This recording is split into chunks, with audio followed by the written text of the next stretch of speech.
Cette semaine, la conférence centrale du travail pour l'économie de Chine se tient à Beijing afin d'établir un programme économique national pour l'année à venir. Le ralentissement de l'économie chinoise et la restructuration des économies régionales sont autant de thèmes clés qui seront abordés lors de la rencontre afin de venir en aide à certaines régions telles que le nord-est du pays qui connaît actuellement de grandes difficultés. C'est peut-être le bâtiment le plus haut de Shenyang. Construit pour devenir un centre commercial, il est aujourd'hui dépourvu d'activité. La croissance du PIB du Liaoning a été la plus basse de tout le pays depuis le début de l'année. Les nombres en disent long sur le moral de la région. Je pense que des mesures visant à stimuler la consommation devraient être imposées. La façon dont les gens pensent par ici est à la traîne par rapport au reste du pays. Afin de comprendre la situation, nous nous sommes tournés vers un expert en économie. Dans le secteur de la vente au détail, les boutiques continuent d'ouvrir, mais elles proposent toutes les mêmes biens et services. Il y en a très peu qui arrivent à se démarquer. Dans le secteur manufacturier, plusieurs problèmes s'imposent.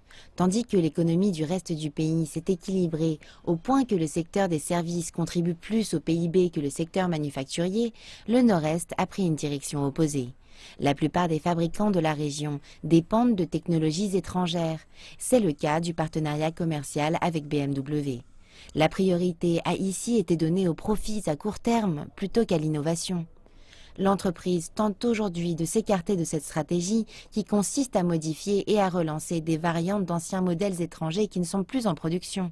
Elle cherche aujourd'hui à produire son propre modèle de V3. La direction espère qu'il n'est pas trop tard pour opérer la transition.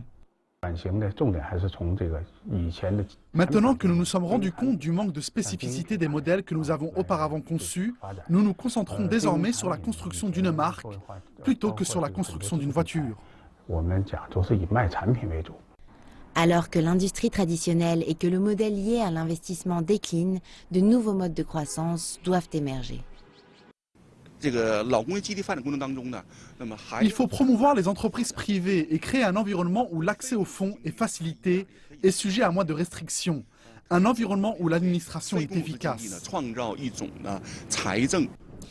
Il est vrai que l'intervention du gouvernement et les investissements publics ont grandement contribué à la création de la structure industrielle de la région dans les années 50.